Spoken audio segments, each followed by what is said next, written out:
Okay, ladies and gentlemen, we're going to go straight into our second men's semi-final, and it will be between Canada and Germany. Please welcome first the former Klondike Open champion from Canada, Robbie Mills. Robbie's opponent, he is from Germany. Put your hands together, Frank Bruns. Who will play Barry van Peer in the final of the WDF World Cup Men's Single Championship? That is what we're going to find out in this match, the second semi-final between Canada and Germany.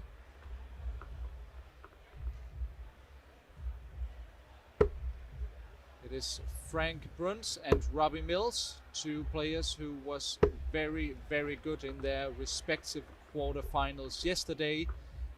And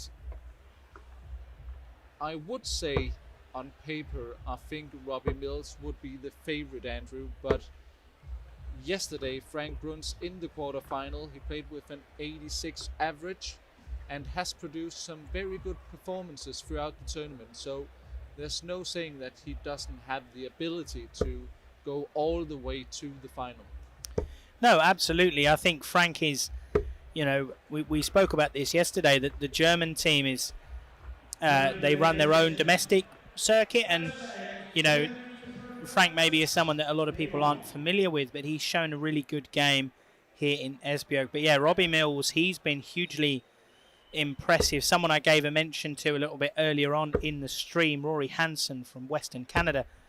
He's actually been in touch to say that he's supporting from home, but he actually was beaten by Robbie Mills in the qualifier to be part of this Canada team. And yeah, Mills has been brilliant. He started out the tournament with 100 average against Tertius Scheepers from South Africa, and there's been a number of 90 plus averages since then, including in yesterday's Bruns 140 there from Frank Bruns. He's made a very positive start.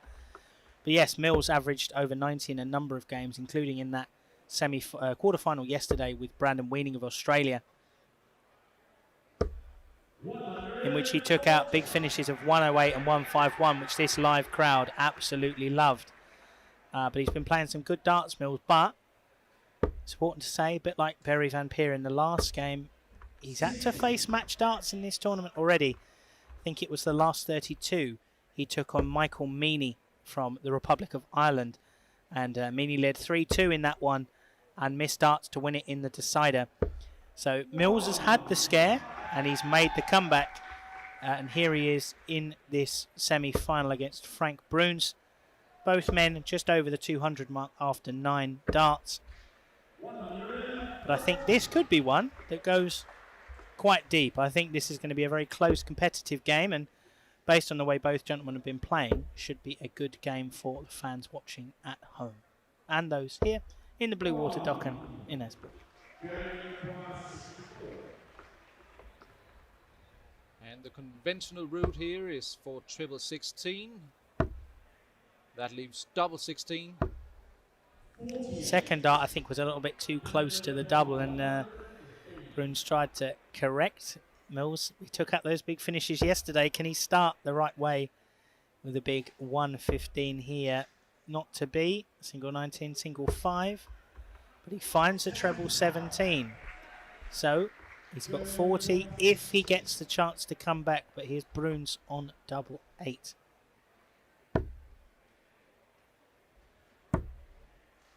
Goes into the 11. And he finds the treble 1. So he's left himself on double 1 when he comes back. If he comes back, should I say. Robbie Mills 3 darts at tops. And honestly expect Robbie Mills to convert this finish into the first leg of the match, which he does. And Robbie Mills to me has been one of the many surprise packages at this event, but the level and consistency he has shown throughout the week has been incredible.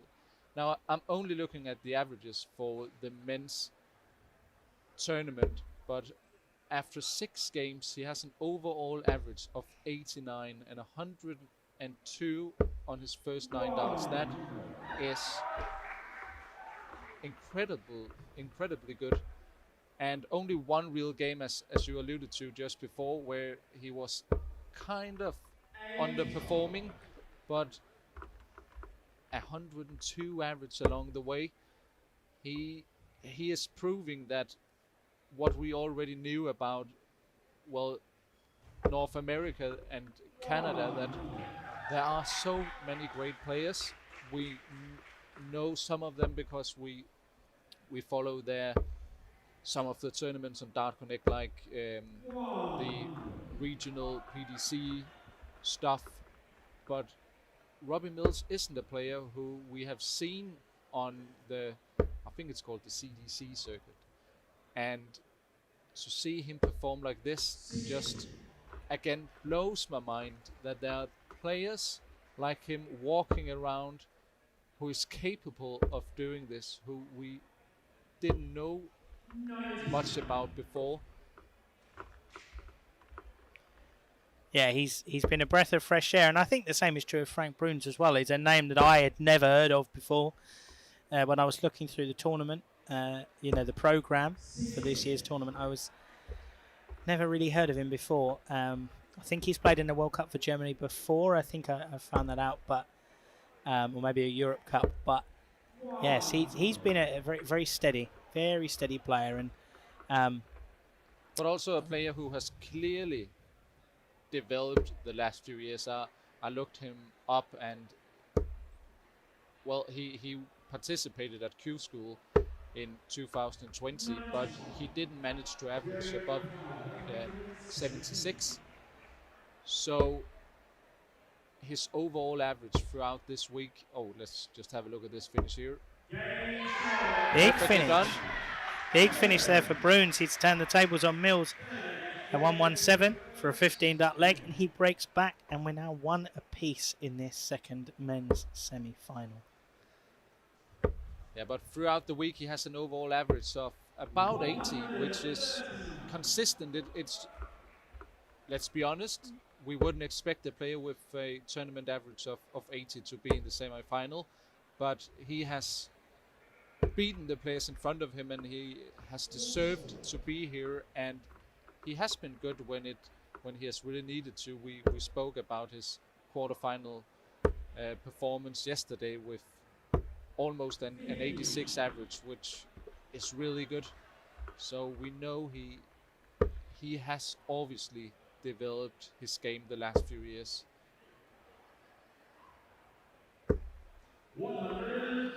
Yeah, he's definitely been a surprise. Both men have been a surprise package at this tournament. You can see down at the front, just behind the stage, Canada have brought a very big contingent to this World Cup. It's not just 4 men, 4 women, 2 boys, 2 girls. They've got full contingent of team managers, family and relations. So there's a lot of Team Canada support out there.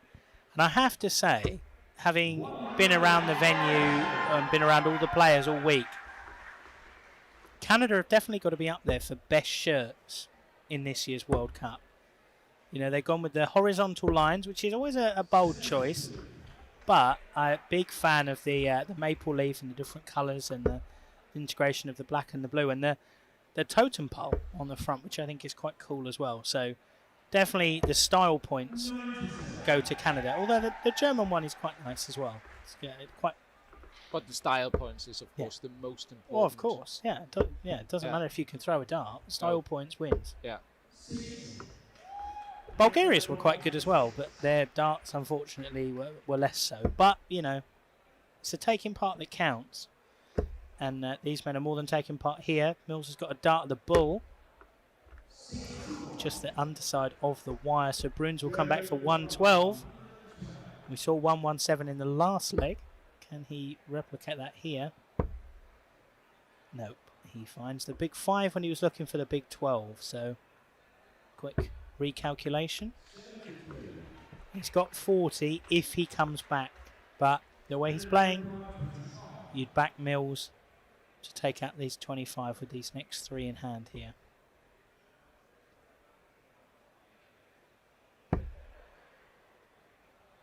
single 9 for double 8. And now across the board for double 4.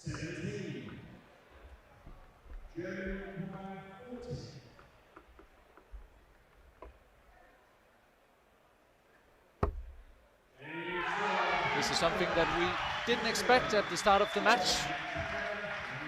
But nonetheless, Frank Bruns from Germany is now in front 2-1 against Robbie Mills, who has been very good this week and therefore I still regard him as the favorite. Yeah, this is a big... this feels... Every leg feels big because I think this is going to be a close game, but I think this feels like an important leg here because if Bruns wins, it's a break of throw, he's 3-1 up, and then suddenly Mills is under the sort of pressure he's not really been under this week, but, you know, hold on, 2-2, and then suddenly, you know, the pressure is back on Bruns because you've got to hold your throw, you've got to, you know, keep trucking along and finding your rhythm, but both men a slightly scratchy start to this fourth leg.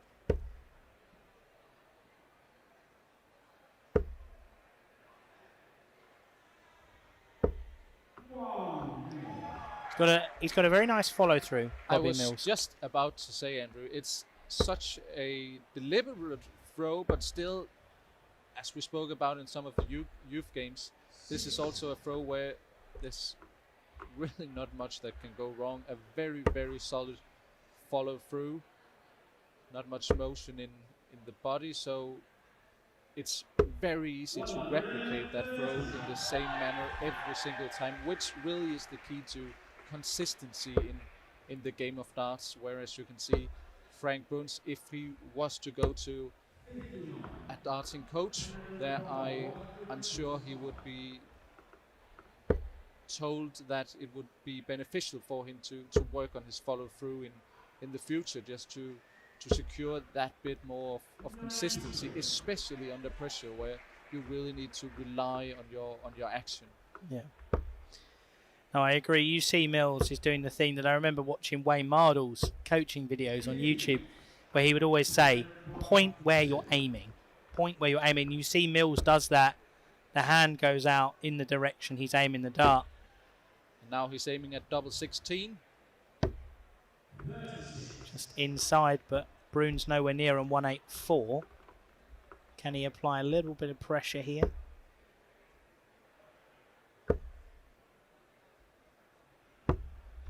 No, he can't. Just 59, which means Mills will come back for double 8.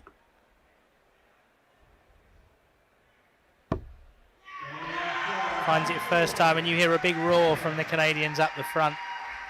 Their man levels the scores at 2 apiece.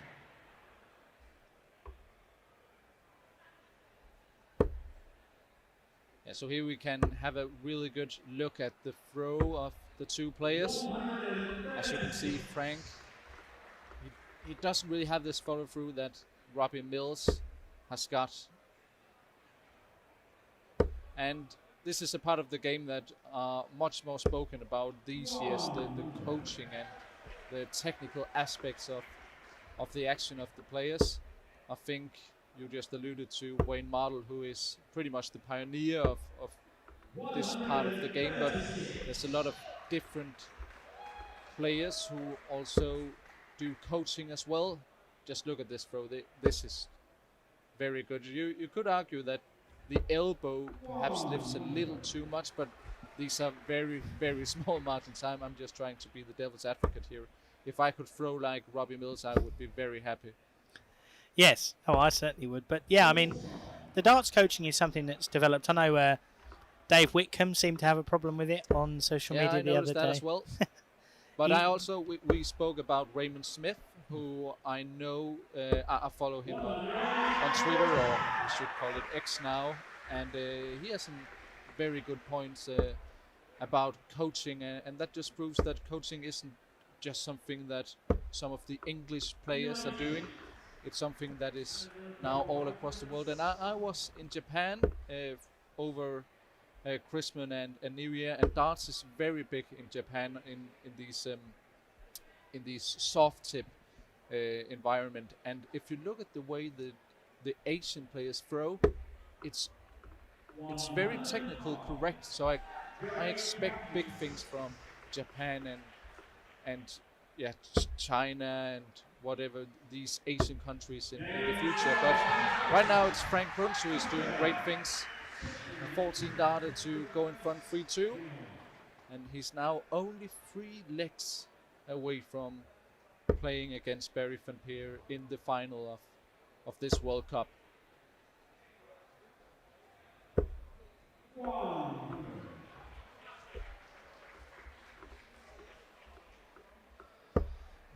But no, I think the coaching is something that can be hugely beneficial, because when we all start playing darts, we all develop our own natural kind of throw and a natural cadence to the way we play the game. But that doesn't mean that it can't be tweaked or it can't be improved. And it often is useful to have someone else look at your throw and actually be able to say, well, maybe do this or maybe do that. I remember I went to the England Open a couple of years ago, and I was using a set of, I think they were Andy Fordham darts. I think they were 22, 23 grams.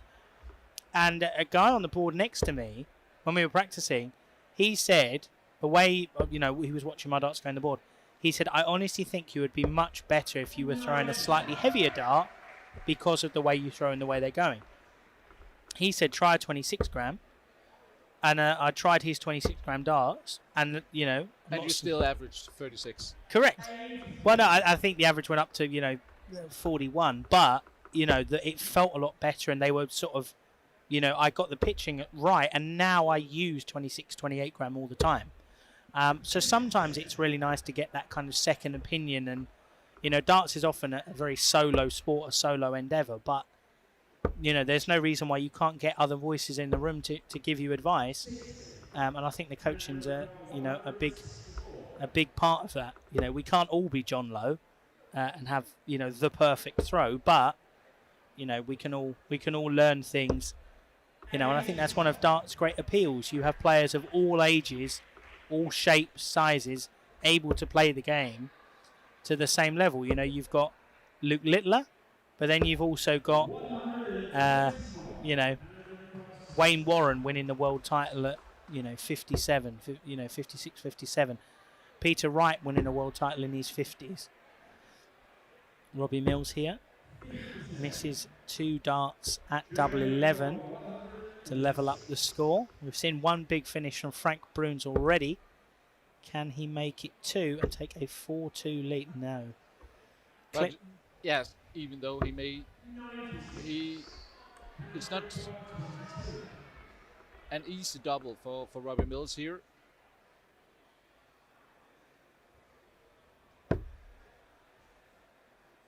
Does the smart thing and splits it, but can't find the double 8, and I have a feeling he's going to be punished here by his German opponent, Mr. Frank Bruns.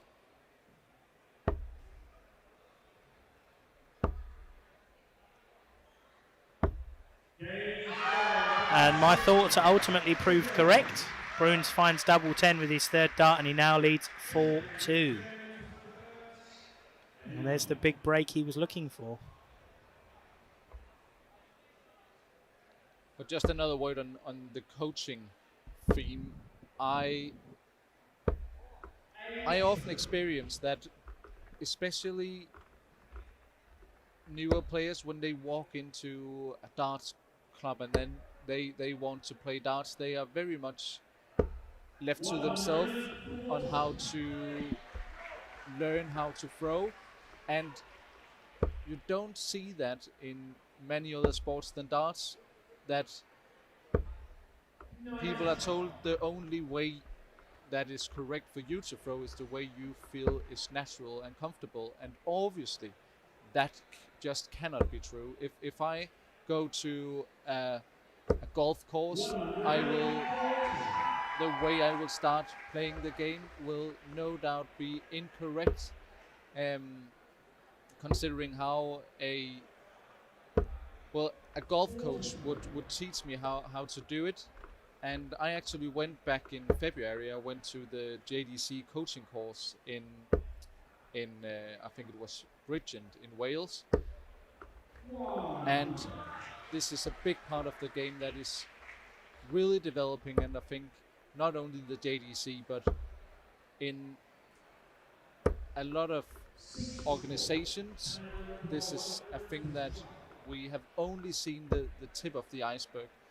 In the future, their players will be so much better consistently, simply because we are talking about what is technically correct, but more importantly, what is technically incorrect to do when you're throwing. Oh, definitely. I think there's huge benefit, and it's a field of darts that's developing and growing all the time. And I think it's fantastic. You know, we talked before about 14 darter there from Robbie Mills, brings it back to 4-3. And now the Canadian is back on throw, hoping to level up the game. But, you know, we spoke before about, you know, youth players having more opportunities than ever to play the game. And I think the coaching is the same. You know, whether you are working with a coach or whether you're using a system like Go Darts Pro or you're using Dart Connect, or, you know, whatever it might be, there are so many more tools out there now for them to succeed and develop at a younger age and learn things about your throw, about yourself, about the way you play the game at an earlier stage than, you know, a lot of the players who are senior pros now probably would have done when they were, you know, 14, 15, probably just having a chucker that, you know, for fun, you know. I think it's a sign of the sport professionalising in that way, that you are training and developing yourself in a structured way, in the way you would in other precision-based sports like archery or something like that. So I think it's a huge positive, and very cool that, you know, you did that JDC coaching course. How did you find that? I saw Paul Nicholson tweeting about it, and then I got in contact, and I have had the privilege of working with Jamie Caven on a few occasions, so he had spoken about it as well.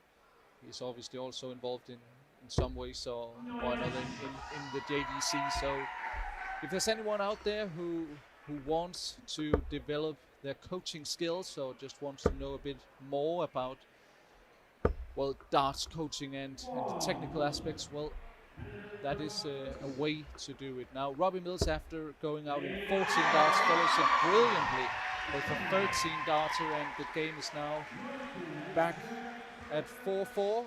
And even though Frank Bruns has the throw, it's Robbie Mills who is averaging 91 against the Germans 80, which of course gets a bit higher with that 180. No real reaction though from Bruns. Mills has certainly shown his delight, those big finishes yesterday, but Bruns just seems, I don't know if it's classic sort of German steely nature. It's just sort of like all the darts are the same. Well, I doubt he's very happy about that treble one, but I'm sure you and the people listening understand my meaning. But yeah, Mills certainly gone through the gears in those last two legs, showed what he's capable of. And I think that will be the key for these last few legs now. We're effectively best of three now in this game.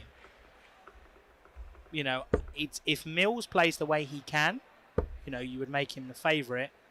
But Bruns is scoring very well in this leg, a 180 and a 140 in his first 9, down to 138. Mills needs a maximum or as good as to be on a finish, and he's not going to do it. First start too high.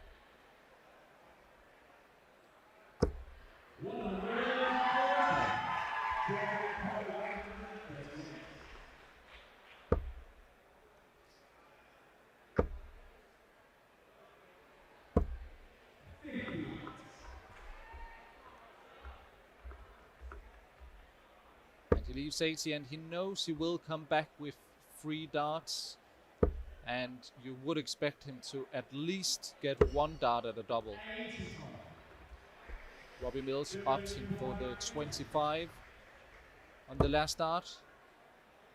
Oh, that is a poor decision by Frank Bruns, if I have to be honest. Yeah, a poor decision, and not great execution. Now Mills has a chance if he can find the treble 19, which he does. He's got a dart at tops for a big finish of his own and to take a 5-4 lead. Just short. So Bruns is slightly curious decision making on that 80. He gets a bit of a let off here. Can he capitalise here as he approaches tops? First time, 16 darter, and the German leads 5-4 here in Esbjerg. Mills wins this leg. We've explained it already, but if Mills wins this leg, we get a bull up on the stage for the deciding leg. As Robbie's name is first in the draw bracket, Robbie will throw for the bull first, and then Frank will throw. If they're both in the same section of the bullseye, you go again, but in reverse order. And if they're outside the bullseye, you measure the distance. Or the referee, in this case, Mr. Nick Rolls, will measure the distance. Ooh, the maximum here would be massive for Mills. The 140 is still pretty good, though. Mr. Rolls already had to do that once in this game. Ulrich Hofkins and Jensen Walker in the boys' final earlier on. But he will potentially have to do it again here, as these men, there's not a lot to separate them so far in what's been a good quality second semi-final here.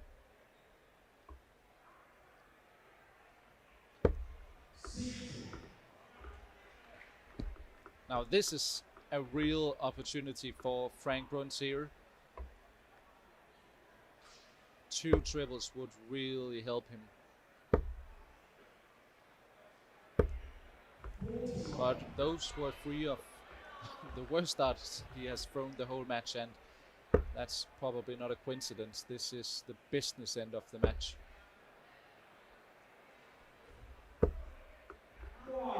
And Robbie hasn't had too many really loose darts. He has been extremely consistent.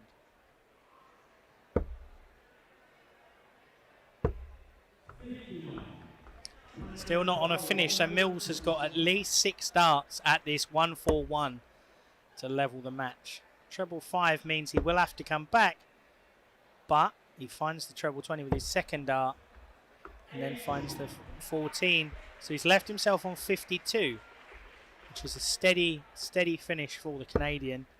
Let's see what dent Bruns can make in this 180.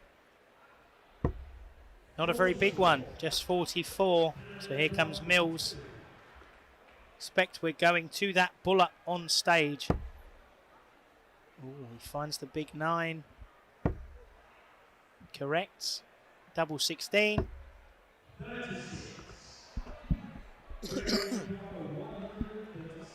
This would be a hell of a way to win it for Mr. Bruns now. It really would. 2 trebles needed. He will go for the triple 20. Almost made it early in the match, but he doesn't get a shot at it here. However, he leaves 40, so there's maximum pressure on Robbie Mills to take out this double 8. Now double 4. Double 2. Chases it round the board and falls short. So here we go. Frank Bruns has 3 match darts. Will he need them all, or will we be going to a decider?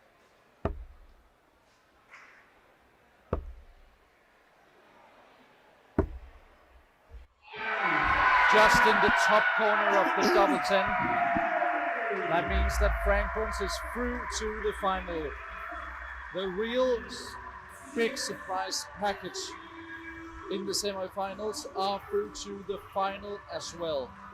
Robbie Mills was the favorite. I think he did prove himself very well. However, it is Frank Bruns who will be up against Barry van Peer in the final later tonight.